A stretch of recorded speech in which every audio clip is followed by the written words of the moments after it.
గంగలో స్నానమాచరిస్తున్న లక్షలాది మందిని చూసిన ఒక ఋషికి ఒక సందేహం వచ్చింది. వెంటనే గంగా నదిని ఇలా అడిగాడట. అమ్మా, ఎందరో ఎన్నో పాపాలు చేసి నదిలో మునకలేస్తున్నారు. వారి వారి పాపం వదిలేస్తున్నారు. మరి ఇంత పాపభారం ఎలా మోస్తున్నావు తల్లి అని.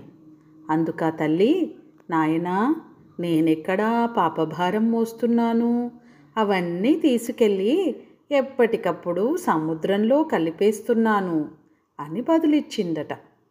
అయ్యో, అన్ని పుణ్యనదులు ఇంతే కదా, పాపాలన్నీ సముద్రంలోనే కలిపేస్తే ఆ సముద్రుడు ఎలా భరిస్తున్నాడో అనుకొని సముద్రుణ్ణి అడిగాడట.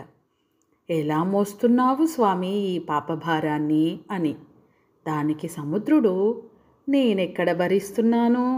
ఆ పాపాలను వెంటనే ఆవిరిగా మార్చి పైకి మేఘాలలోకి పంపిస్తున్నాను అని బదులిచ్చాడట. అరే, ఎంతో తేలికగా కదిలిపోయే మేఘాలకు ఎంత కష్టం వచ్చింది అని అనుకుంటూ ఆ ఋషి, ఓ మేఘమాలికల్లారా, ఎలా భరిస్తున్నారు ఈ పాపభారాన్ని అని అడిగాడట.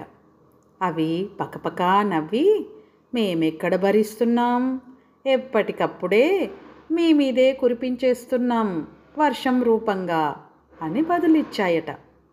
ఓహో, ఆ పాపాలన్నీ మన మీద పడి మనమే అనుభవిస్తున్నామన్నమాట.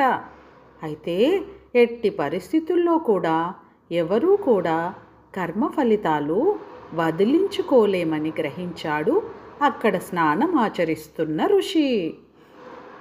ఇదం తీర్థమిదం తీర్థం భ్రమంతి తామసా జనాః ఆత్మతీర్థం న జానంతి కదం మోక్షః శృణు ప్రియే. పరమశివుడు పార్వతీదేవికి ఉపదేశించిన శ్లోకమిది. ఈ తీర్థంలో స్నానమాచరించిన పుణ్యం కలుగును, ఆ తీర్థంలో స్నానమాచరించిన మోక్షం కలుగును అని తీర్థ స్నానమునకై పరుగులెత్తెడు మానవుడు భ్రమకు లోబడినవారు. ఆత్మజ్ఞాన తీర్థంలో స్నానమాచరించని వారికి మోక్షమెటుల కలుగును అని ఈ శ్లోకం అర్థం.